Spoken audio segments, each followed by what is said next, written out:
Halo sahabat semuanya, salam giat.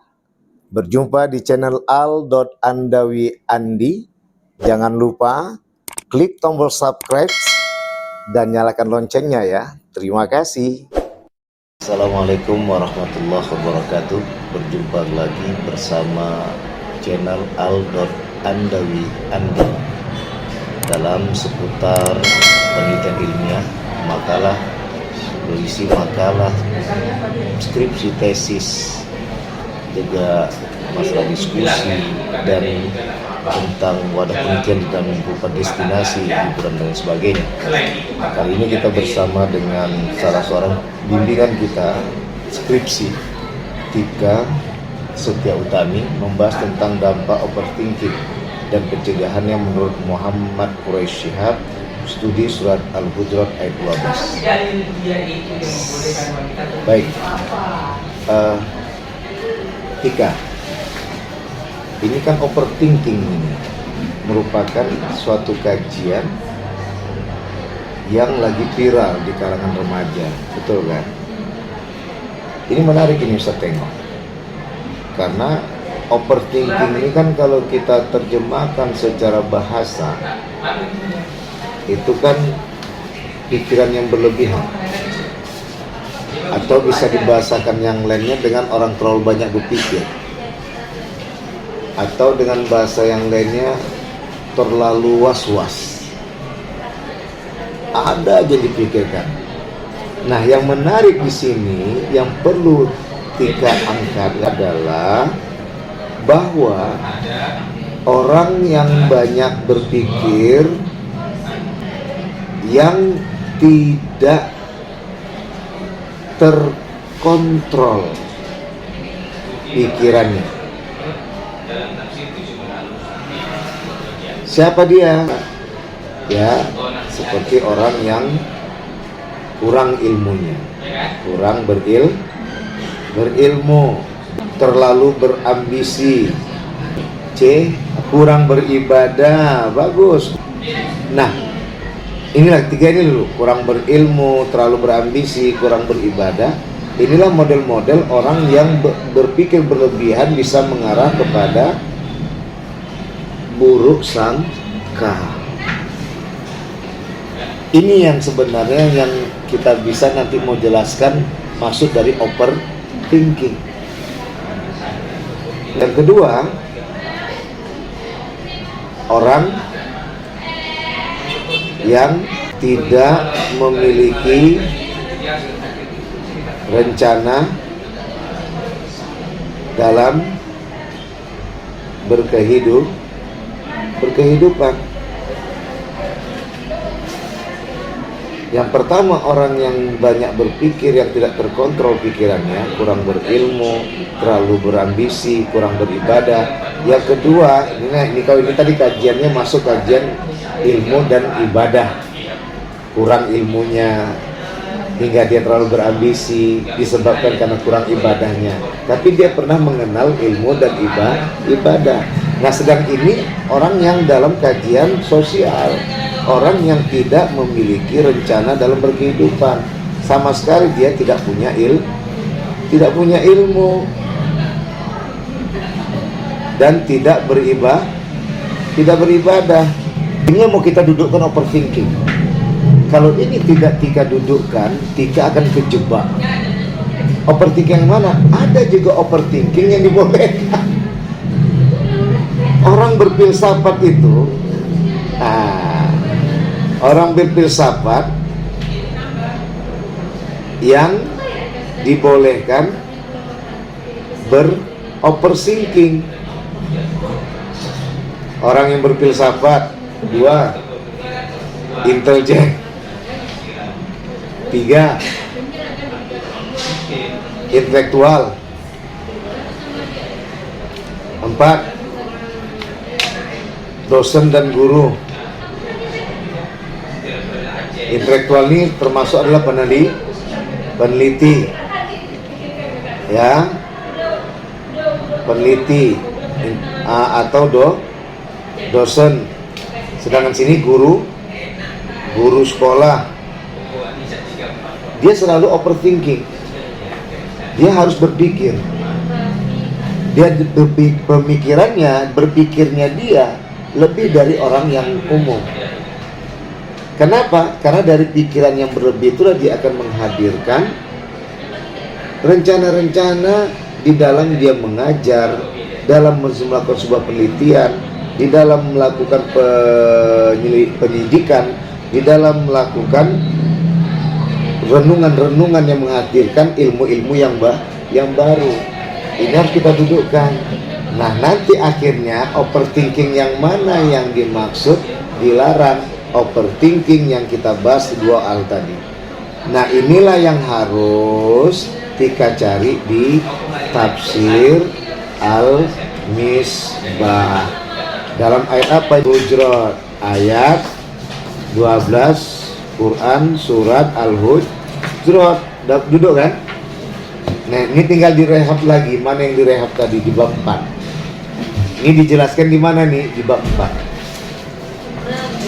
Nah, di bab 1 udah kita bahas kemarin, udah kita balikan, perbaikan. Nah, di bab 2 itu udah kita jelaskan juga. Bab 3 udah kita kembalikan juga dengan kondisi sosial Quraisy Shihab. Sehingga Ayahanda Muhammad Quraisy Shihab itu dia bisa melihat bagaimana suasana di masa dia menulis tafsir Al-Misbah dengan merujuk kepada kondisi sosial di masa beliau menulis, atau di masa hadirnya buku itu akan menjadi selesai buku tafsir tadi, sehingga tercurahkanlah tafsir beliau dalam menafsirkan sebuah ayat surah Al-Hujurat ayat 12. Udah jumpa kan? Semua mengarah kepada su'uzon. Itu ingat kali saya waktu ketika beliau menjelaskan di Antv dan di Metro TV dalam tafsir Al-Misbah. Ya, gitu ya. Baik. Nah, ada satu hal yang harus setelah ini udah paham, udah duduk ya. Jadi akhirnya Tika nanti nggak kejebak. Berarti Tika kita nggak boleh berpikiran lebih dong. Jadi kalau nggak berpikiran lebih, orang nggak bisa menuju masa depan. Ya, orang kan berpikir masa depan itu karena berpikirnya lebih. Nah, siapa dia orangnya? Orang-orang yang terkontrol ilmunya, terkontrol dirinya, terkontrol nafsunya, terkontrol rasanya. Maka dialah menjadi orang yang ilmuwan dan ubudiyatan. Bahasa gimana ya? Intelektualis dan rohaniawan.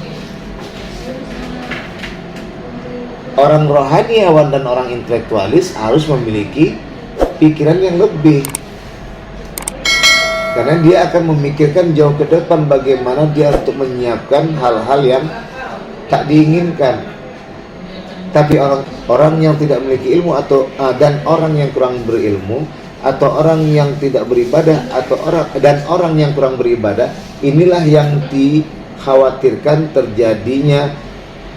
Dikhawatirkan bersamanya overthinking bisa menghadirkan buruk sangka. Bisa dipahami? Nah, ini kan udah jadi nih bab semuanya. Jadi kesimpulan nanti terakhir bagaimana akhirnya kelima, bagaimana tafsir Al-Misbah menyimpulkan tentang yang dijelaskan di atas. Maka bisalah nanti disimpulkan overthinking yang dimaksud ternyata dalam kaidah tafsir Al-Misbah adalah berpikiran lebih yang tak terkontrol mengarah kepada buruk sangka dan menciptakan suasana gelisah yang membuat rusaknya persaudaraan dan berkehidupan. Bisa dipahami? Jadi itu yang masalah isi. Sekarang Ustaz kembali kepada masalah filosofi teknik penulisannya. Ustadz, bagaimana itu biar bisa sistematis? Tadi kan Ustadz bilang ketika kita menuliskan seperti ini ketika setelah bab, itu kan bab, itu kita masuk ruangan kosong. Dalam ruangan kosong itu masuklah di saat kita tutup pintu, di dalamnya ada lemari, ada meja, ada dispenser, maka itu menjadi A lemari, B meja, C dispenser. Nah sekarang kita masuk pada A lemari, itu analogi Ustaz ya.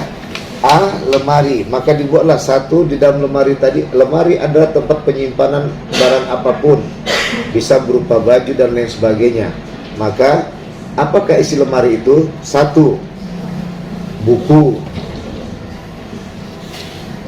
ya, kalau dia lemari buku. Dua, dokumentasi. Tiga, laptop misalnya kan. Maka ketika itu yang dibahas misalnya adalah buku, fokusnya adalah buku. Dia nggak cerita lagi tentang lemari, tapi yang diceritakan tentang buku.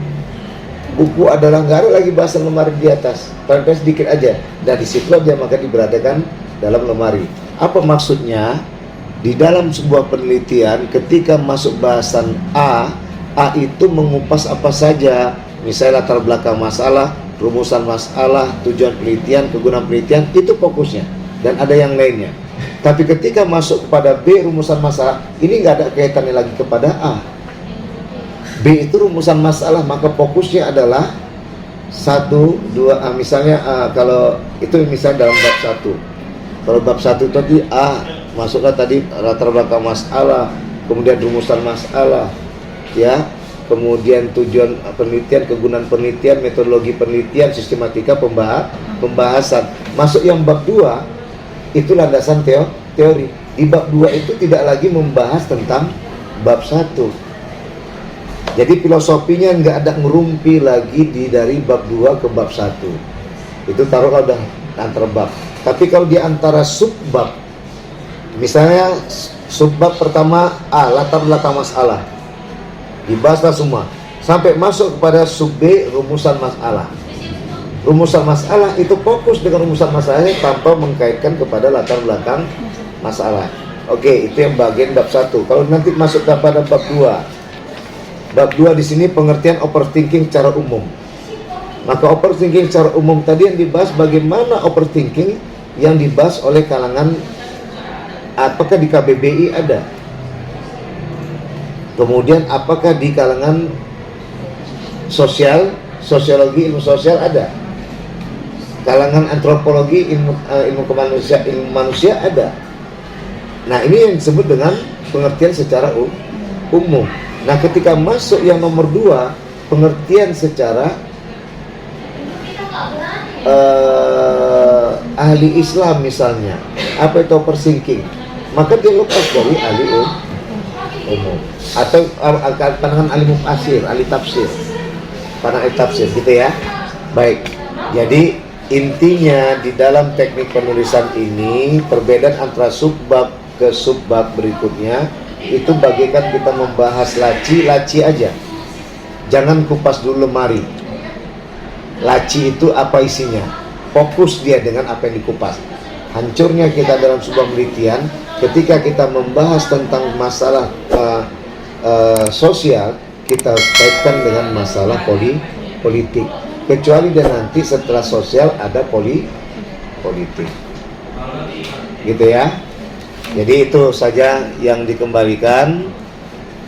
Inti yang pertama Ustaz rujukan kembali kepada Tika untuk dapat hidupnya mengarahkan apa overthinking secara inti dalam penelitian skripsi ini adalah bahwa overthinking yang tidak terkontrol pikirannya karena kurang ilmu, kurang ibadah, dan terlalu berambisi. Yang kedua, overthinking disebabkan karena tidak berilmu, tidak beribadah, ya, itulah yang membuat mengacu dua hal ini tadi kepada suuzon. Jadi hakikatnya overthinking itu adalah buruk sangka. Sedangkan orang yang overthinking, yang terkontrol pikirannya, intelektualiskah dia, rohaniawankah dia, maka sah-sah saja. Karena itulah bagaimana dia menjadwalkan, mewacanakan ke depan untuk lebih sigap dan berhati-hati dengan karena dia mempunyai kontrol diri seksama dalam penelitian ke depannya nanti. Gitu ya. Sampai jumpa lagi di channel al.andawi. Cukup sekian. Assalamualaikum warahmatullahi wabarakatuh.